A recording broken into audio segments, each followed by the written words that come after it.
बरं, आता तुम्हाला ह्या पोलीस स्टेशनकडून तुम्हाला काय न्याय हवा आहे?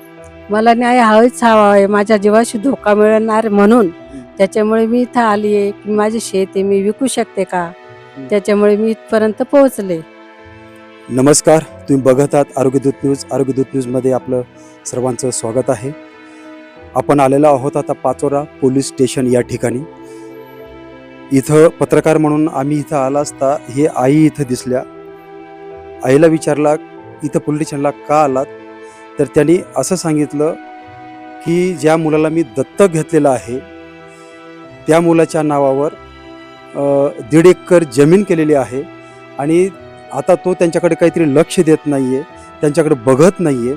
त्यासाठी न्याय मागण्यासाठी ते पाचोरा पोलीस स्टेशन या ठिकाणी आलेले आहेत.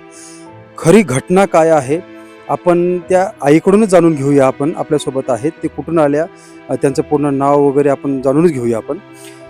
आई, तुम्ही कुठून आलात आणि इथं कशासाठी आलात, थोडंसं बोलून द्या. बोला. चिंचखेड्याहून आली आहे मी. मुलगा दत्तक घेतलेला आहे, तो माझी देखभाल करत नाही, त्याच्यामुळे माझ्यावर 2 पैसे कर्ज झालंय. मी शेती विकायला निघाली माझ्या हिश्श्याची, तर परंतु तो मला धमकी देत आहे. त्याची पत्नीवर तो धमकी देत आहे मला, तुला मारून टाकू, तुला शिवीगाळ करू, तुझा पत्ताच लागू देणार नाही, कशी शेत विकते ते तुला पाहतो, अशी मला धमकी देतात ते. तर मी कशी पोट भरणार आहे? मी अपंग एका पायाची आहे, कशी पोट भरणार आहे? त्याच्यामुळे मी पोलीस स्टेशनला आले आहे. बरं, तुम्ही घरामध्ये आता म्हणजे पती वगैरे आहेत का कोणी? नाही, एकटीच राहते मी. एकटीच राहता का?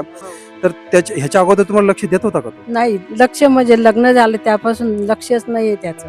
असं आहे का? हा, एकटीच राहते मी. बरं, आता तुम्हाला ह्या पोलीस स्टेशन कडून तुम्हाला काय न्याय हवा आहे? मला न्याय हवाच हवा आहे. माझ्या जीवाशी धोका मिळणार म्हणून त्याच्यामुळे मी इथं आली आहे की माझे शेत आहे मी विकू शकते का, त्याच्यामुळे मी इथपर्यंत पोहोचले. बरं, आता आता तुम्ही तुमच्याकडून एक संदेश द्यायचा आहे.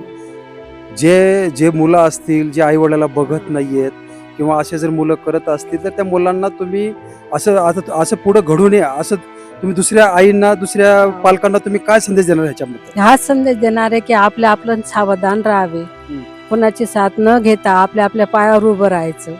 ते परंतु दत्तक जरी घेतला तो आपल्याकडे साथ देणार नाही, म्हणून आपल्याच पायावर आपण उभं राहायचंय. याच्यामुळे मी इथं मागणी मागायला आले.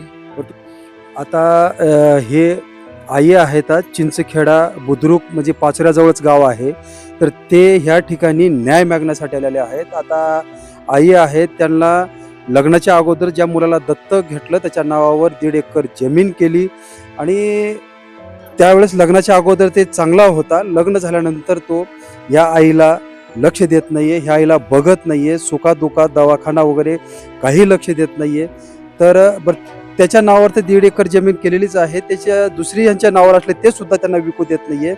म्हणजे किती वाईट परिस्थिती आहे. ह्या आरोग्यदूतच्या माध्यमातून आपल्याला एवढं सांगायचं आहे, जेही मुलं असतील आई वडिलांनी त्याच्यावर मरेपर्यंत नावावर जमीन करू नका. कारण जर तुम्ही असं केलं तर ही परिस्थिती आहे. आपली जमीन आपली कष्टाची मेहनतीची आपण आपला मुलगा म्हणून त्याच्या नावावर करतो आणि मरते वेळेस आपल्याला जर तो लक्ष द्यायला पाहिजे आणि त्यावेळेस आपल्याकडे लक्ष देत नाहीयेत, आपणाला इथं पोलीस स्टेशनला न्याय मागण्यासाठी यावं लागतं. एवढी वाईट परिस्थिती आहे. आपण आता आईच्या ह्या इथून आपल्या शिकण्यासारखं आहे. आता हे यांना कुणीच नाही आहे, घरात एकटेच आहेत, म्हणून त्या जेठाच्या मुलाला त्यांनी दत्तक घेतलेलं होतं. आपल्याला मरते वेळेस तो लक्ष दिला पाहिजे, बघितला पाहिजे म्हणून. आणि आता ज्या वेळेस गरज आहे त्यावेळेसच तो ह्यांच्याकडे लक्ष देत नाहीये.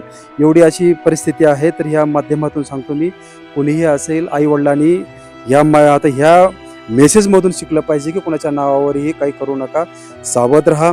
आता न्याय मिळेल, 100% मिळेल. मुलगा जर नावावर जर मुलाच्याही जरी नावावर केला असेल जमीन आणि मुलगा जर बघत नसेल, तर ते शेवटी आईवडिलांना वापस भेटू शकते. असा कायदा बी आहे. थोडासा वेळ लागेल आणि आई काय टेन्शन घेऊ नका. जे तुमची जमीन झालेली असेल तुम्हाला न्याय 100% मिळेल. कायदा तसा आहे. आणि तुम्ही आमच्या आरोग्यदूतच्या न्यूजशी संवाद साधल्याबद्दल तुमचे खूप खूप धन्यवाद.